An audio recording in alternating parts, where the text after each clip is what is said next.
Hello, everyone, and thank you so much for joining us today. My name is Mariana, and I'm the Program Manager for Speakers Bureau at Humanities Washington.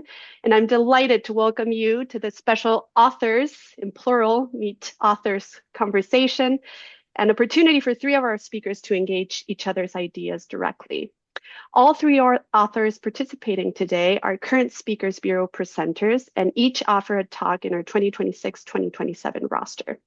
Their talks explore sports through a humanities lens, looking not just at athletics themselves, but at the stories, histories, identities, and cultural questions that sports illuminate. With the Winter Olympics approaching, and actually, I was also thinking that the World Cup is also approaching soon after. The global spotlight on sports right now makes this a rich time to reflect on deeper meaning and human experiences connected to athletics. So if you'd like to learn more about their work or read their full bios, all of that information is available on our website. And the format today is simple. Each author will take turns asking the other a few questions about their work, their research, their perspectives, or what motivates their engagement with sports and the humanities. From there, the discussion will evolve naturally, revealing connections and contrasts among their approaches. With that, I am very pleased to introduce our speakers, LaToya Brackett, whose talk in this roster is titled Platforms for Protest When Black Athletes Speak Up. Maggie Mertens, How Women Won the Marathon and Changed Our View of Gender, and Doug Levy, Relentless, the little-known story of four Olympic heroes. Thank you all three for joining us today, and let's get started. So Doug, I'll pass the mic to you. Take it away.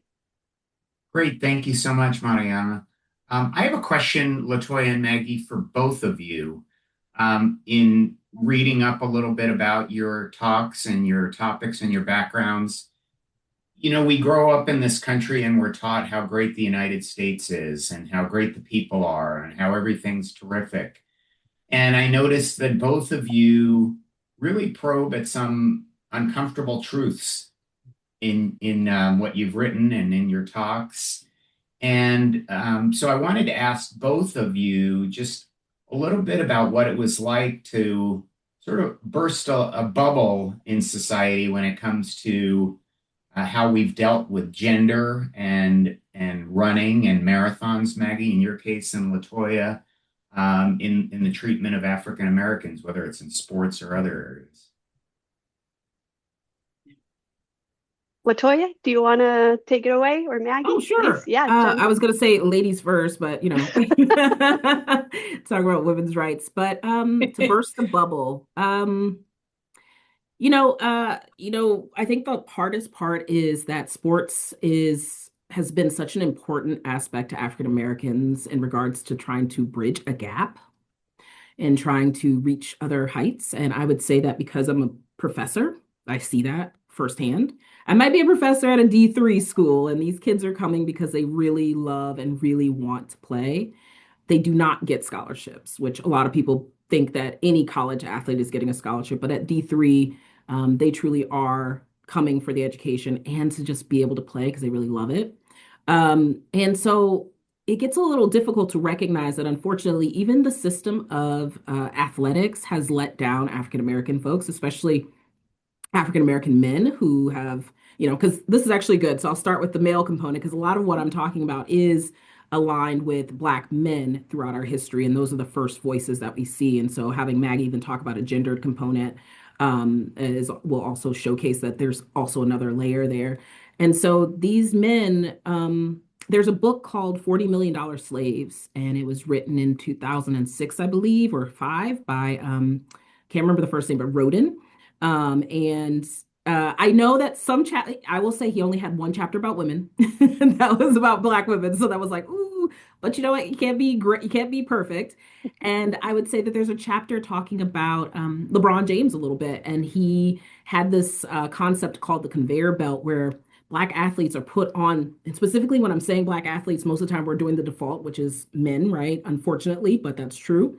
They get put on this conveyor belt of what they're expected to be and how they're expected to be, and they're not supposed to get off of that conveyor belt, right? They're not supposed to break the rule of I'm just sports. I don't do politics. Michael Jordan didn't do politics, didn't talk about race. He stayed on this conveyor belt. Yeah. And so Rodin's talked about LeBron James, and he talked about him being on that conveyor belt. And I know that this was written back in 2006, that if we could write, he could write that next chapter, he'd have to change it because he definitely has gotten off of that conveyor belt. And that's what you at least want. And so part of that conveyor belt is going to college. Well, not necessarily LeBron James, but going to college, doing what they expect of you, never speaking up, never doing any of that stuff, which means don't protest. And so when Black athletes do protest, people are like, what do you, or any kind of athlete, let's just any athlete protest. They're like, but you get to be an athlete, you get to do this, you get to do that. Why are you complaining? Because at the end of the day, you can be LeBron James and go into a store and still be treated just like any other Black man. Money is not going to change it. Fame doesn't change it. You're still Black. And also the systems that are using these players, they're using them, are also harming them and not and are profiting off of them, but not necessarily giving them the same take. And I would say the last thing that I would say to give that insight is about race norming in the NFL, which is no longer after 2019, but I talked about this in my old talk with Humanities Washington. Race norming was the way in which the NFL expected their medical doctors to assume that Black players already started at a lower deficit, like in a deficit of cognitive ability. So if they were to have concussions and all those things, they're like, no, no, no, no, you take this test, but you start them off even lower compared to a white player. And then therefore, the NFL got to avoid having to pay so much for the Black players that would have these cognitive declines because they said you already started off with a deficit. And this is really a big deal because the majority of the NFL are Black players. And so luckily, three came up with a lawsuit and they won in 2019. There were only two articles that I could find about this, a New York Times piece and the AP. And every time I mention it to people, they have no clue. And that is the most concrete example of racism in these sports and this idea of using their bodies for profit. And unfortunately, it ends up, coming down on the Black players more so than the white players. So I'll leave it at that. Like it's one of those realities where people want to be able to watch the Super Bowl, right? And not think about all the intricacies of it. But the reality is the system works on people not thinking about all the intricacies of it as well. And that's my advocacy. I wouldn't say protest is actually speaking these things. So in speaking up about this and having these conversations and bringing it to light, but also telling people that it's also okay to still love sports. We are in a capitalist nation, society as a whole at this point. So we have to figure it out. What could be better? So at least the NFL can no longer do race norming, but it took a very long time for us to get there. So, and if it wasn't for someone to, go up against the rules, it would be the same. So there you go. Thank you, LaToya. Maggie, please. Yeah, this is so in line with what I write and talk about, and in terms of, I grew up, I'm kind of an elder millennial post Title IX baby. I grew up learning that, I could do anything my brothers could do, right? Like I played all the sports and those opportunities were there. But at the same time, we have I started researching my book and specifically marathon running, and found that, when my mom was growing up, she would have been told, no, you are not physically capable of running 26 miles. Right. And that's such a huge shift in one generation. And it's so I kind of went on this journey of myth busting, of thinking, okay, well, now we've been at this point where we grew up being told we could do whatever the boys could do, but if you become a professional, you're never going to make a living wage, right? Because you're not worth watching, because you're not as strong, you're not as capable. And so that, I think, has started to shift finally, but it has taken a long time. We had women running since the beginning, right? But the way that the competitive structure was set up was for white men. And, to make any changes in that has been very slow going. And we continue to see myths around what women are capable of in terms of running and in terms of sport.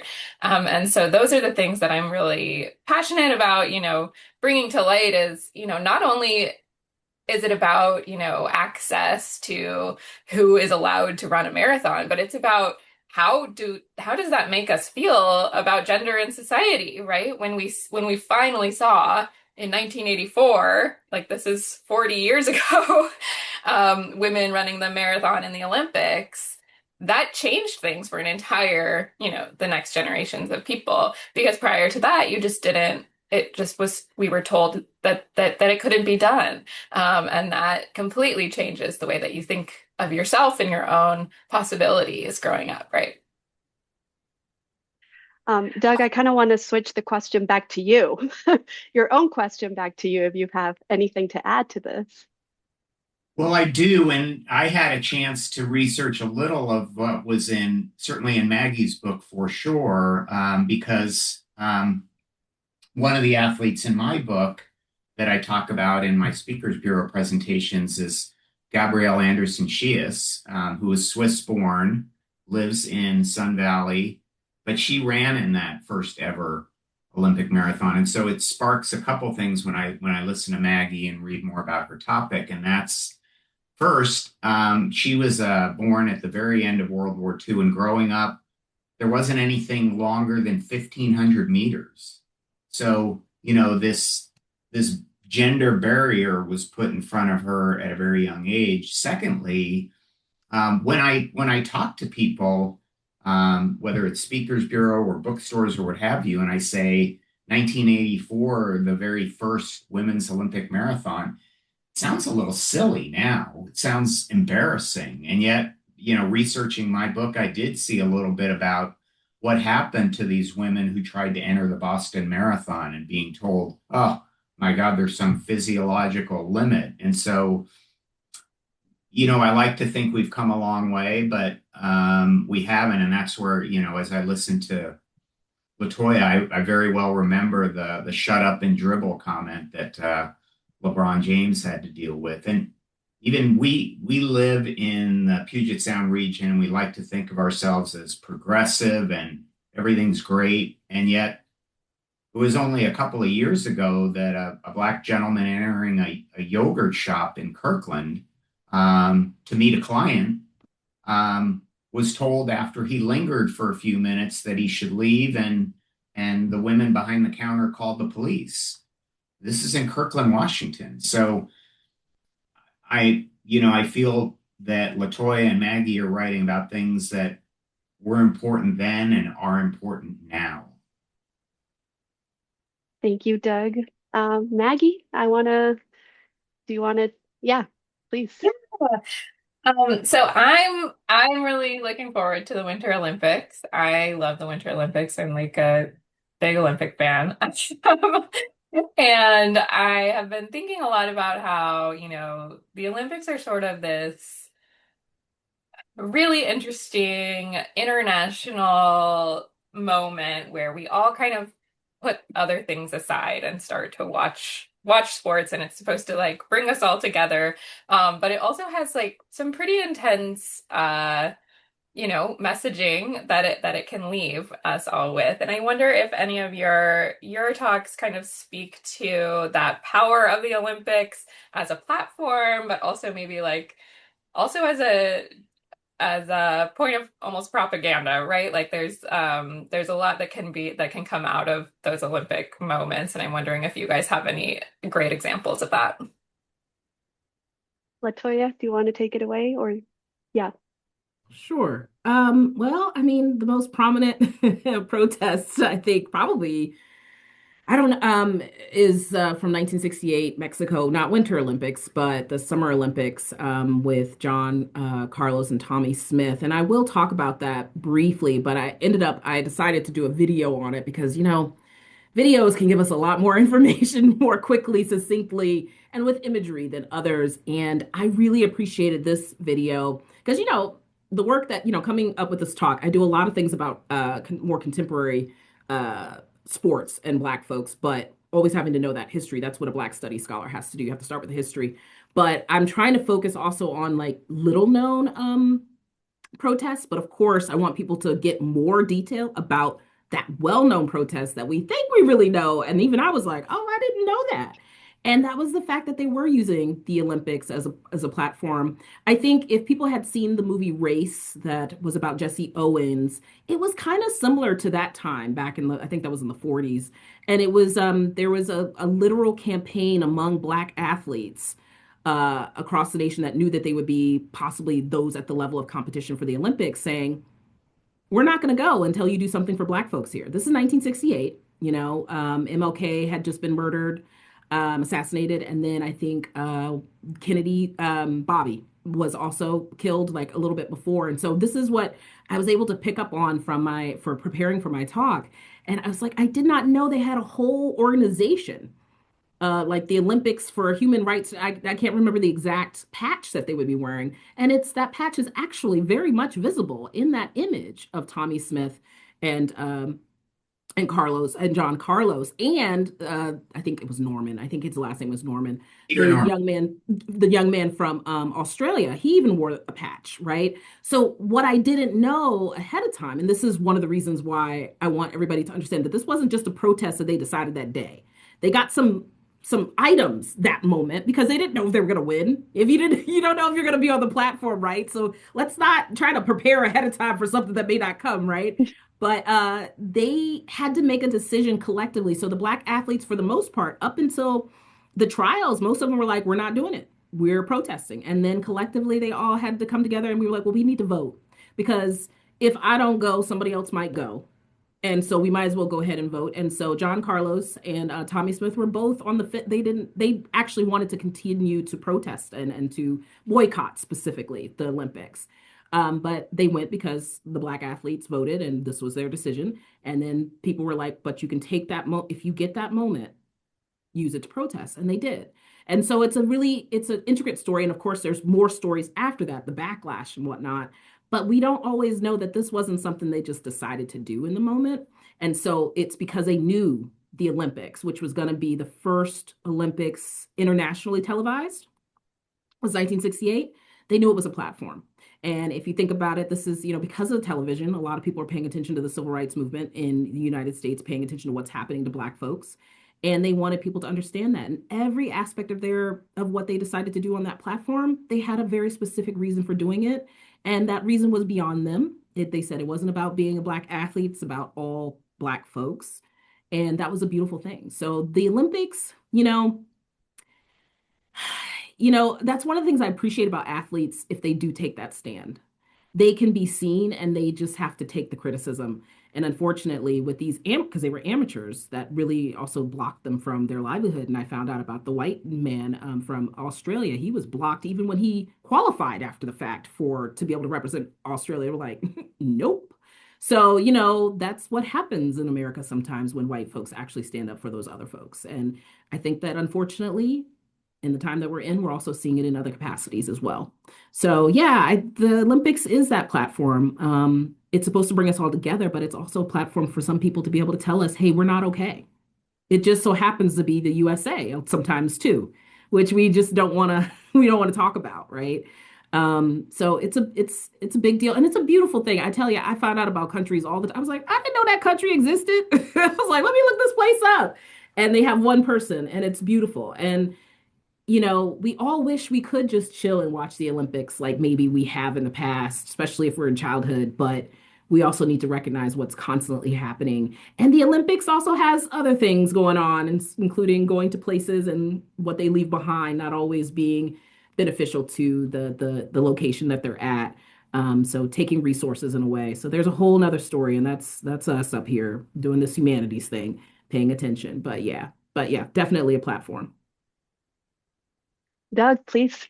Well, I tell people when I do talks that I think the Olympics and the Olympic movement, when done right, that's an important conditional phrase, when done right, can be one of the most powerful things on earth. I mean, we just so rarely get a chance to bring everybody together in one spot in the world for good reasons. And these athletes, 99.999% of them, they're there without any guarantees, right? They're there to do their best. They're there to represent their countries. They're there to give it their all. And beyond that, we don't know what's going to happen. And so that to me is the inspiring part of the Olympics. Now we've had things like the hostage taking and killings in Munich in 1972, the boycotts where athletes, without any say in the matter, have the rug pulled out from their ability to compete. And so, the Olympics has its dark underbelly too, right? But I would say the Olympics has that moment where it does bring people around the world to watch and to pay attention. And, how often do we watch luging and bobsledding and curling in odd number years, right? And then, of course, I can't resist tagging on to LaToya's point about 1968 because one of the athletes in my book is Peter Norman. And, LaToya, you talk about that protest, and, there was a gentleman named Harry Edwards who organized a lot of that, went on to a very distinguished career at Cal Berkeley. And it was a whole organized boycott that was very effective. But Peter Norman was sort of a bit player that wasn't supposed to be on that podium. Tommy Smith and John Carlos, they didn't have a guarantee, but they were heavily favored. They both had been running very, very well. Tommy Smith set a world record that stood for about 10, 11 years, even after those Olympics. But this guy, Peter Norman from Australia, wasn't supposed to medal. And he did, and he got a silver medal, and he's between these two guys. But then you learn that he played a bigger part. He was wearing one of those Olympic Project for Human Rights pins that he got from a United States rower. And he was actually the one who told Tommy Smith and John Carlos, who there had been 4 gloves ordered for them to do the raised fist, and only 2 showed up for whatever reason. Peter Norman said, "Hey, it's okay. Why don't we put the glove on your left hand, the other one on your right?" And he said, "I'll stand with you." And that was before he knew he was literally going to stand with them. He had a Salvation Army upbringing. He believed in the equality of people, no matter what they looked like or what their gender or religion was. And Peter Norman, to LaToya's point, he went back home to Australia. He got hate mail. There was no incentive for Peter Norman to do what he did, other than in that moment in time, he thought it was the right thing to do. He went on to have a lifelong friendship with Tommy Smith and John Carlos. And so, you see these things arise at the Olympics. What Jesse Owens and other athletes did to sort of face down all of the nonsense that Hitler was trying to spread. Those were the 1936 games, LaToya. So, like everything else in life, high points and low points and plenty in between, I guess. Maggie, I kind of want to bring the question back to you. Same thing that we did with Doug, if you have anything to add. Yeah, I mean, so the Olympics, I really see as this double-edged sword, right? Like it is such an incredible institution that really has, I think, brought sport to a level, and Doug, like you were saying, of all kinds of sport that we, do not typically watch or see, but it does give us the opportunity to see like athletes do amazing, incredible things that don't typically get that platform at all. So that's why I really love it. But then when you look at the history of how it was formed, right, it really was this institution that people wanted to use to showcase white masculinity and how great that was. And we could use this as a power to like in some sense be like anti-war. Like they needed some other opportunity to show like why manliness and masculinity was good, but beyond killing each other in war. So we can see how that is just a problematic place to start. And it was really, really difficult for women to gain access to the games at all.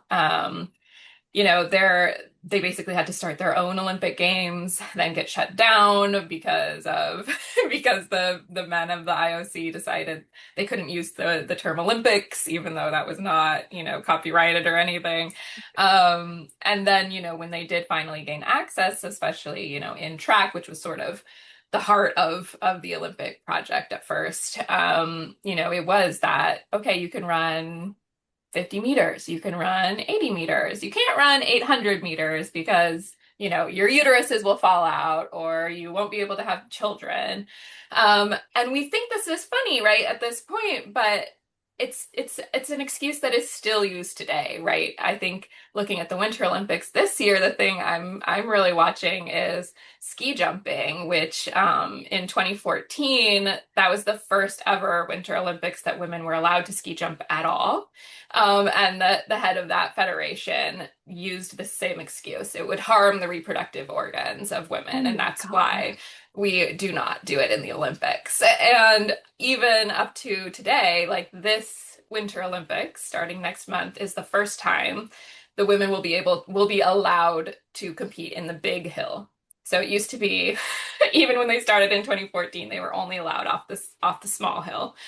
So now this year they'll finally be able to also compete in the giant hill. Which just speaks to, right, like how lingering some of these stereotypes can be.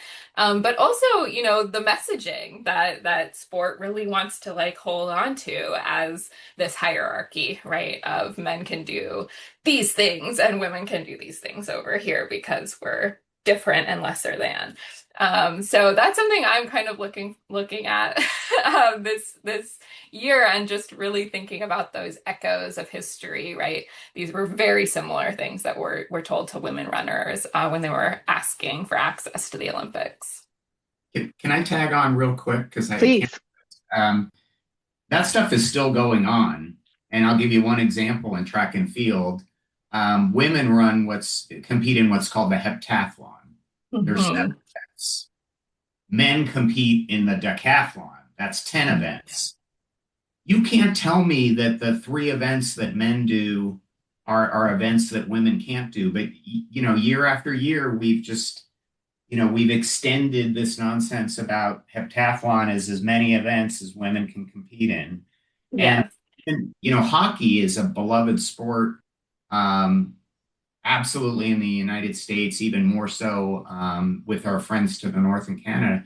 It's very recent that we brought women's hockey onto the scene, right? And so, and we just had women's soccer players have to file a lawsuit and go to court and take it all the way up to the Supreme Court to get equal pay to the men, when in fact, you look at the United States, the women's national team has been far more successful than the men have and have drawn a lot more eyeballs to their events than the men have. So, we think this stuff is back in the past and it's still here. This is so illuminating. I had no idea.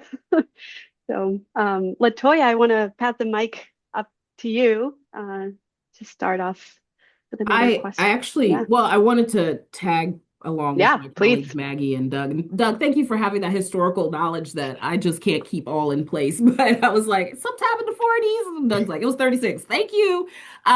This is why you get in spaces with people and you get to learn, right? So as much as the audience is learning a lot. And I think a lot of us are also, and this is where I'm like, well, can I ask some things and follow up? But with Maggie's point and also Doug's point about gender, it's really frustrating to still see this happening now. And I don't know if you all, I only recently read about this. Maybe last year was probably something, you're scrolling through, you learn about it. And I'm like, oh my God, they did what?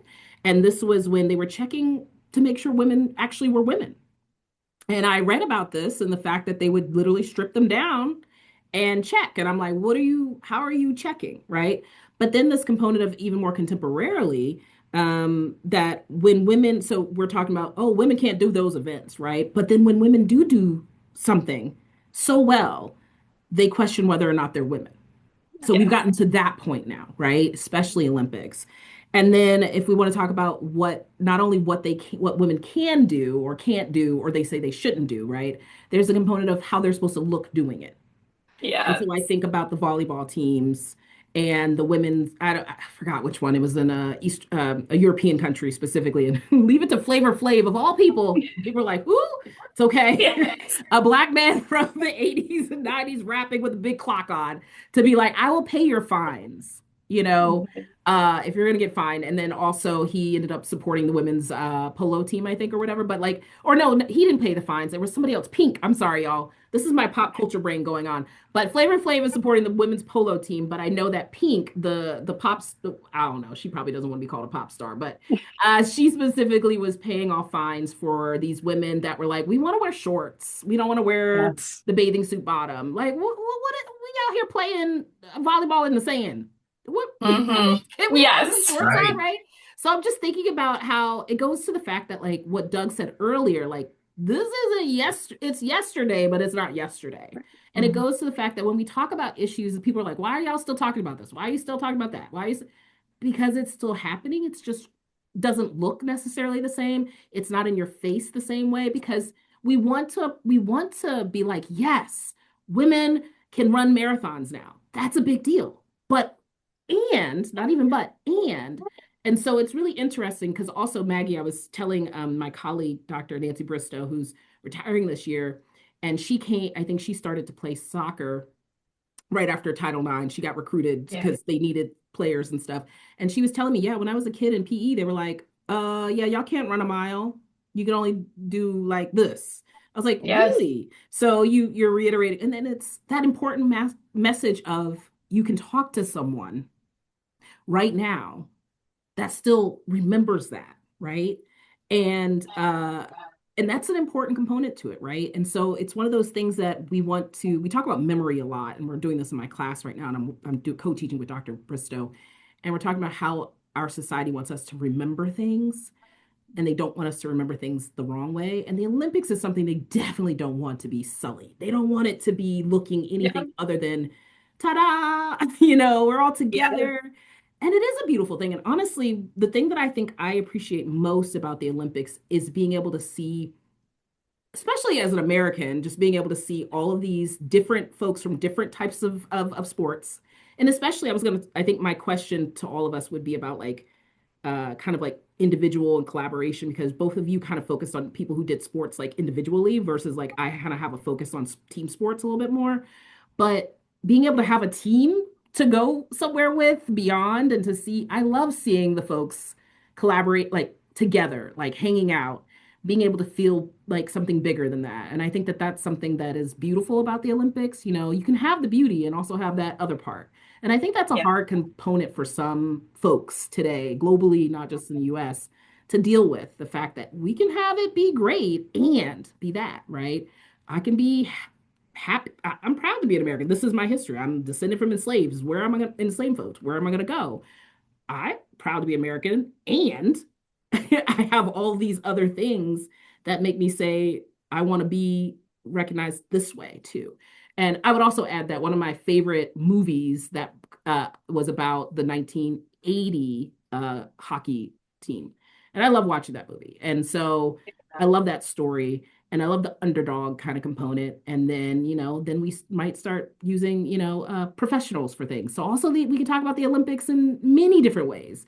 And y'all seem to have a lot more intricate details about the things happening there, which I really appreciate. Like they were like, I was like, well, which one is this event from skiing? I was like, I didn't even know that was a thing. Yeah. But those are the intricate details that as viewers, a lot of us who are just viewers may not be able to notice. And that's why they have folks like us. And then that's why folks like us come together and we talk about all the pieces. And it's just a beautiful thing. And so I wanted to put that out there.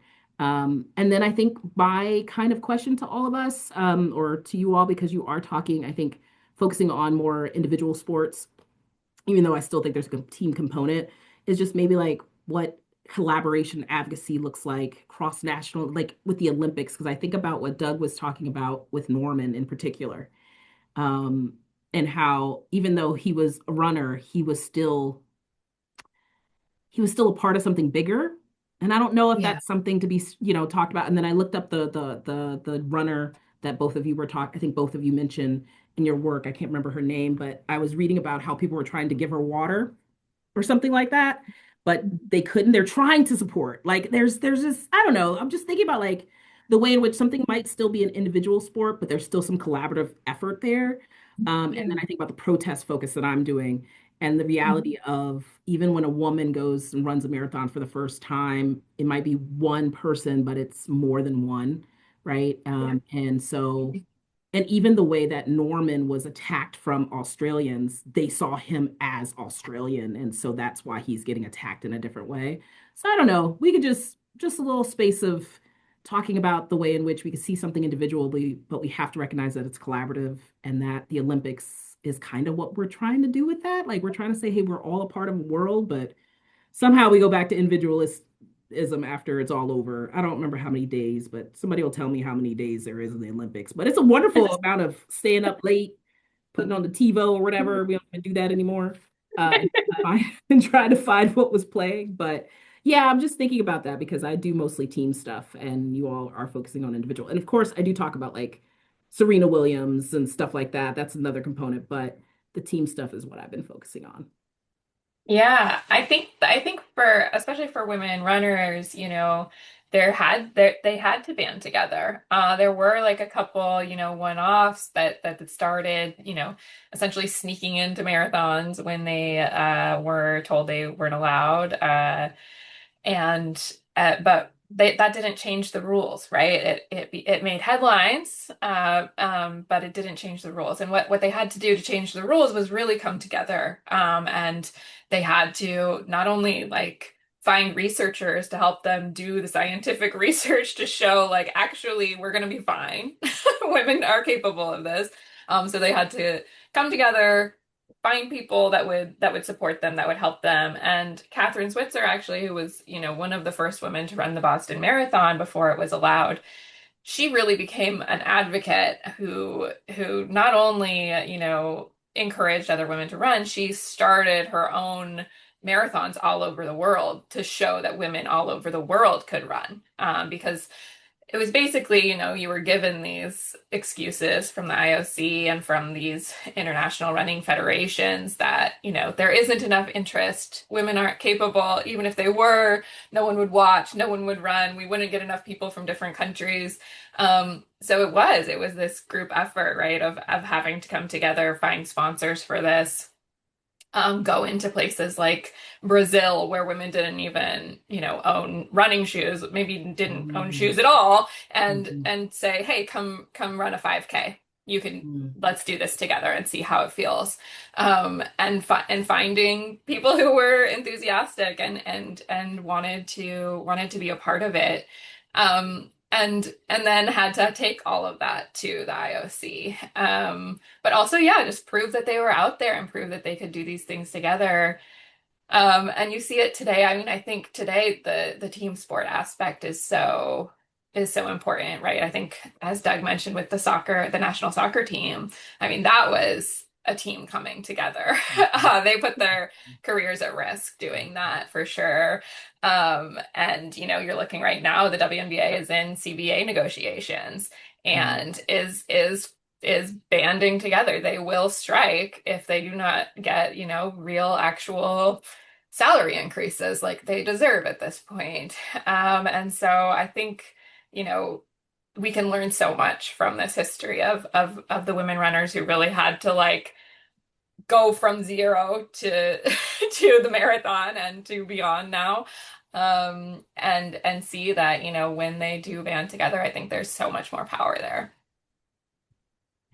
Women really do know how to come together. Yes, They really yeah. do. I mean, if you really think about it, I was just like, even thinking about the WNBA, they were the ones that, started protesting during, 2020 Black Lives Matter movement first. Everybody forgets Yes. that because maybe Yes. they weren't watching the women so much at the time, but they're the ones that come together. And yeah, I think the focus on the soccer team, yeah, that's a really big deal. Yeah. Meg Rapinoe, she had come to campus one day, but I found out the next day. I was like, how y'all didn't tell us she was practicing on the field? I wanted to see her. Ain't fair. But yeah, like it's those beautiful things. It matters and it's a great impact. And whoever came before them matters to that person that's next, and it continues to go, and we're making even history now. But yeah, women know how to do it. Well, I'm Yeah. going to jump in and I promise that these things are going to seem disparate, but I'll give you the cross-connecting tissue, okay? So, LaToya, you talk about individual and team sports. First of all, I think as someone who coached youth sports for a lot of years, team sports are one of the best things we have going. And I think kids who are invested in team sports, there's so many things they learn that are going to be value added for them in their lives. How to, cherish and value teammates and wanting everybody to row together and well, how to lose with class, how to win with class, how to work together and do your job and understand that if that other person next to me does theirs, it's going to work better. All those things are going to be value added as they enter the real world, right? And then you talked about individual sports. Remember, I'm going to push back gently. There's always a team component. Mhm.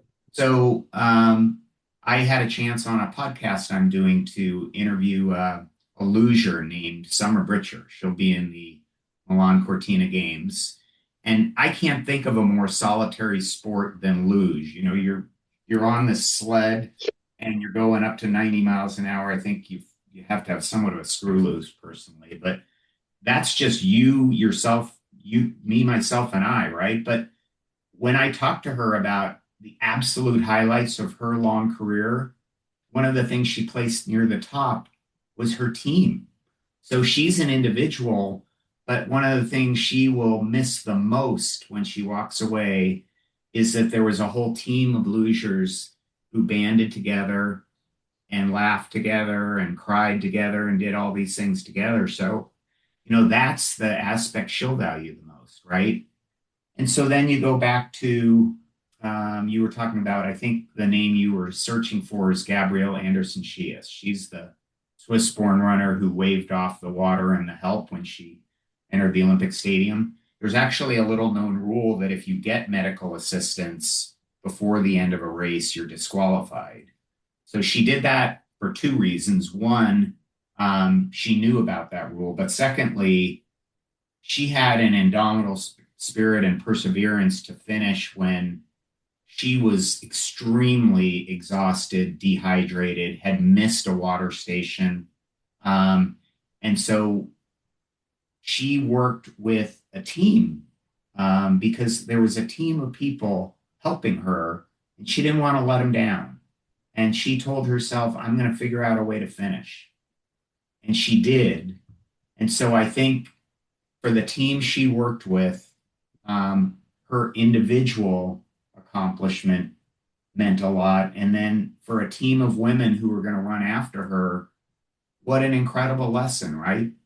For all these young girls to look at someone and say, wow, she did that. I want to do that. So there's a whole team behind her. Anyway, that's my attempt to cross connect a whole bunch of things.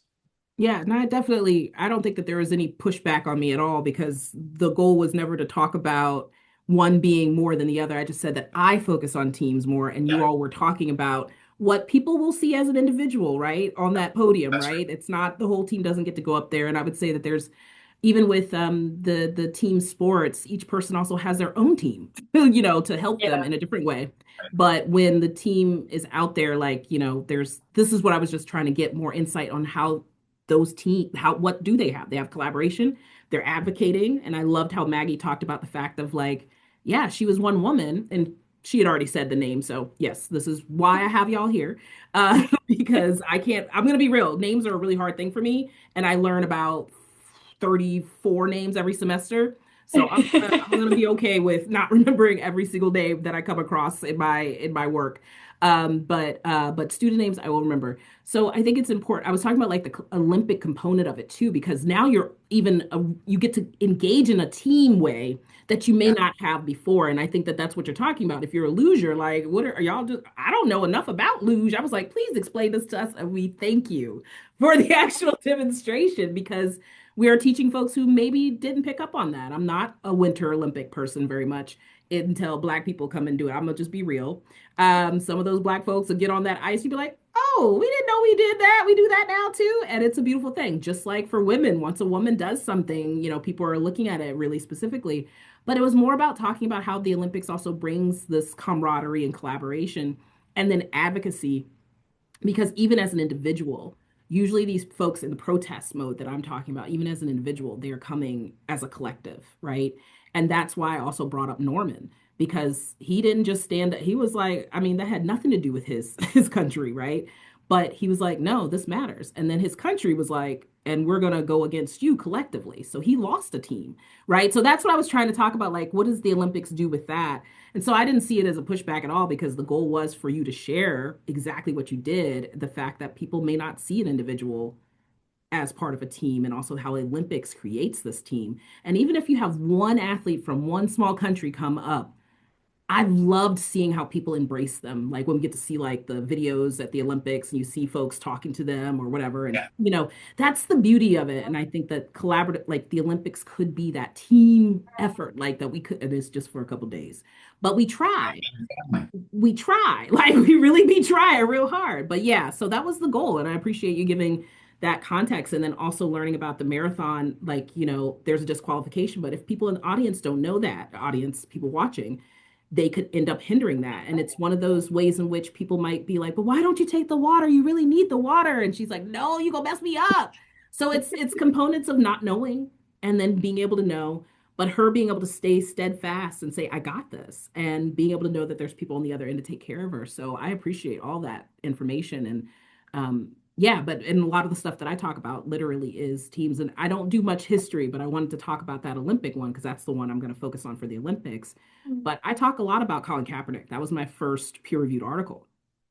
And so for me, that's where I try. I'm one of the things I appreciate about Black studies means you are a jack of all trades, or I'll call it a Jill of all trades. And then I try to change it and make it a little bit more cultured and call it Jalisa of all trades. So, it's like you have to do everything at all times. And so I don't always have all that information off the top of my head, but I can get from here to here to here. And the Kaepernick piece was so important to launching my desire into sports. And then I wanted to reiterate to our coach of youth sports, Doug, I love an athlete in my classroom because the one thing that I would say is they take feedback so well. Specifically the team sports, the ones where they're having to play with others and they're used to getting yelled at too, y'all. So you could be like, you're not supposed to do it that way, and they will take it. And I think that having kids in a team sport is a really important asset, as a professor, of course. So, but once again, we're seeing how important sports are to our communities and how beautiful it is. And my favorite part of watching my students who are athletes play is getting to see all of who they are. And and this is why I'll be honest, like I don't watch the Olympics. So I will watch the Olympics when there's amateurism, because this might be the last thing they get to do. And that's why I like college sports, because Yeah. whole heart is in it, and they may never do this again. And this is their time and this is their moment. And the team that they're with, or the school that they're representing, which is also a team, is what makes me want to go. And so if a student protests and they're an athlete, they're putting a lot on the line. Um, and they have to make some really hard decisions. And that's something that I would say that throughout athletics, and including Muhammad Ali, even, right? And I'll talk about him, they make a really hard decision about, I'm sticking up for humanity in this way. Will humanity stick beside me? And maybe not. But yeah, Yeah. this is lovely. Yeah. I was going to say that I mean what you're all saying is so important when we talk about inclusivity, right? And why it's so important. I think so many times when we have conversations about inclusivity, whether it's race or gender or sex, any of those things, we have this idea that like sports is supposed to be only for the elite, right? Only for the best. And actually, sport is something that so many of us take so much from, and it's really important, right? We learn these life skills. And so, when little girls were told in gym class, like, no, you can't actually join any of these teams, you can't run this far, that was really harmful, right, to our sense of ourselves in society.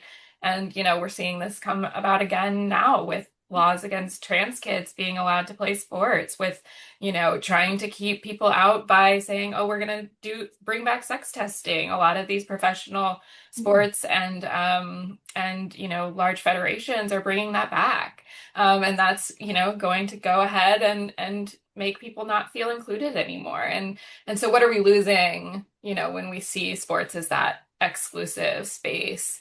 I think it's a really important thing that we are still struggling with right now. Sports are community. Sports are Yes. community.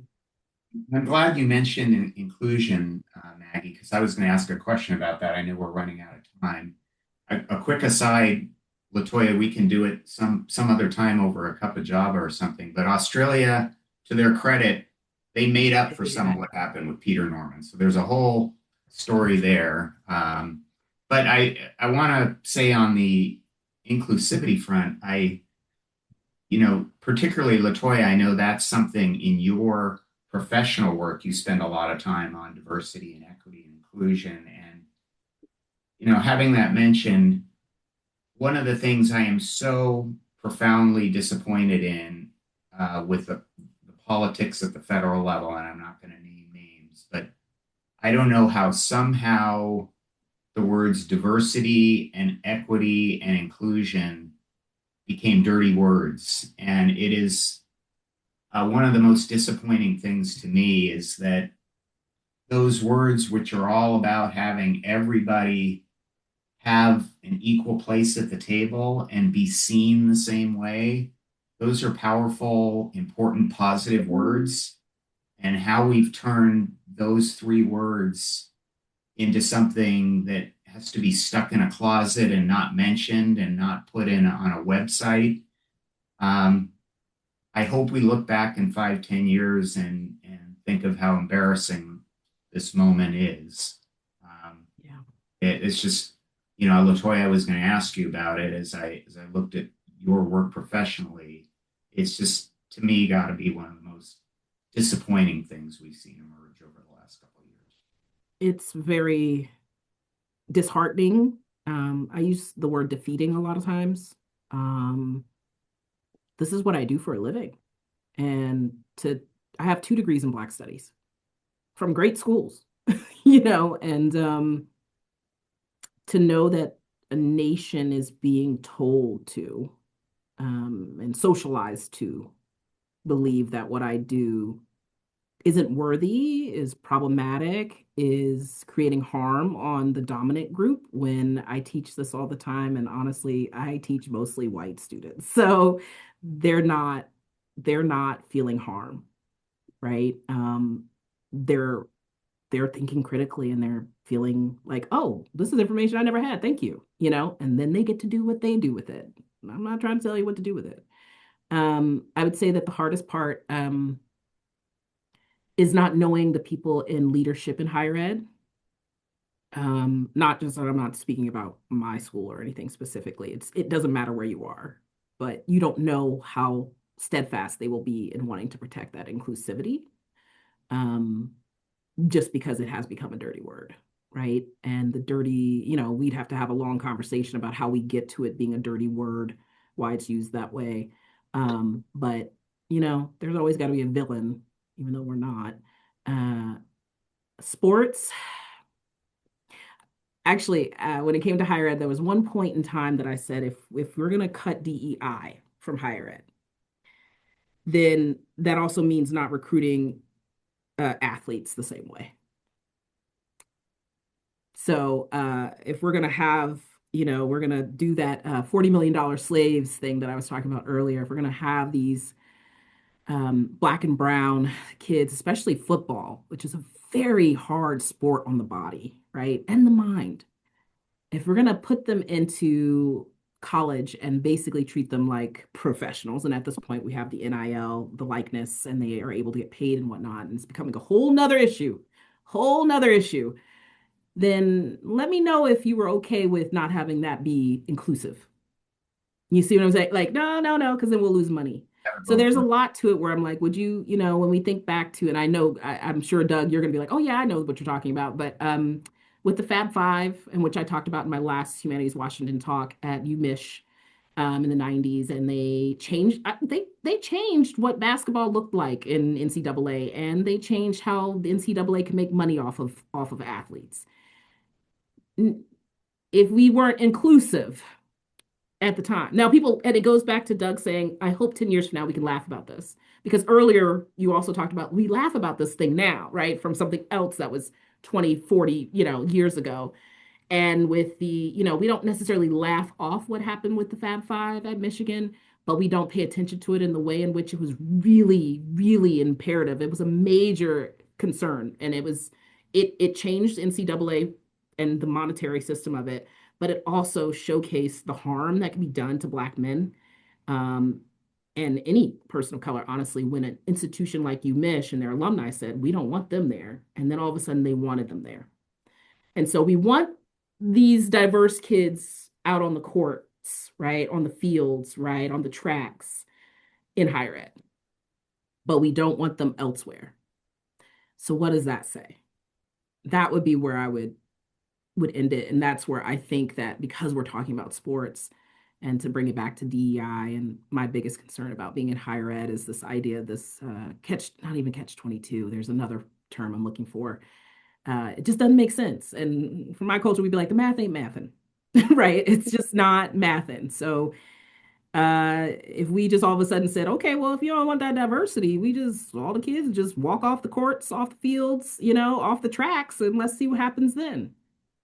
There's a high note I want to leave us on, though, because I've gotten the privilege of being on the Humanities Washington board, and there was a recent board meeting at Wenatchee Valley College, and of course the politics there are a little more conservative, and I was so jazzed because I was walking around the building, and I saw a section of the building that was for their diversity, equity, and inclusion program, and they hadn't made any attempt to change it, take it down, revise it, hide it. And I was just, in that moment, so proud. I don't know very much about Wenatchee Valley College, but in that moment I said, yeah, you guys said we don't agree with what's going on at the federal level. We're going to do what we think is right. That is a good note. That was a proud moment. We're excited about the Olympics coming. At the end of the day, it's fun, and it's fun for them. Like the athletes. That's what I love about it. It's like the athletes, this is their stage, this is their focus, and we get to watch it, and we get to hope with them, and we also get to be brokenhearted with them. That's the part I can't do. I can't do sports because I can't deal with the losing team. I will see a whole team win, and I'll be like, oh my God. And then I'll look and see the other team, and then I'm like, I can't do this. This is just too much. Like, I just can't. So this is why I probably was never an athlete, and I'm so grateful I don't have children, because I don't think I could ever go to a game and watch them like possibly lose. It's a lot of emotion, and it's beautiful what people can do. People are amazing. All the things that we can do, we get to share with folks, and I would hate for anybody to be excluded from being able to find out what it is their gift is, right? Kids who lose are just learning a ton of stuff for later on in life. That's what you got. Well, I want to be respectful of your all's time. I know we're a little bit over, but I just wanted to thank you so, so much for this illuminating conversation. I certainly learned a lot, especially, how the yesterday stuff that we've been calling it is still today's stuff, no? And how to look for that when we watch sports and think about it while still finding joy, right? And admiration in what human beings can do, not just in terms of athletics, but being, part of something bigger historically and socially. So Doug, Maggie, LaToya, thank you so, so much for being part of this conversation. Thank you, Mariana. Thank you.